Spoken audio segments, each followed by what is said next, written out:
How to create a birthday song with a name. Hey everyone, welcome back to the channel. Are you looking to create a fun and personalized birthday song for someone special? You have come to the right place. In today's video, I'll show you step by step how to make a customized birthday song that includes the person name.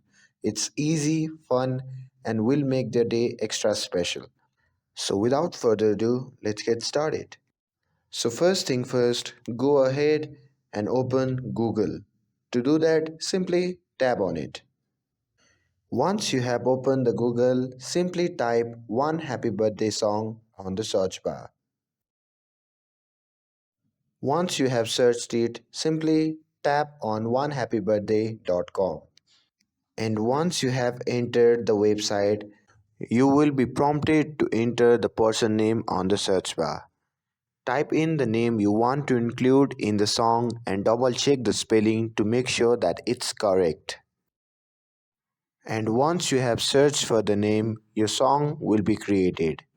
Now you can play the song or you can even save it in your device. And that's it. Now you know how to create a personalized birthday song with a name. It's such a thoughtful and creative gift that will definitely make someone's day special. If you enjoyed this video, don't forget to like and subscribe to get updated for more videos. Thanks for watching and I'll see you in the next video.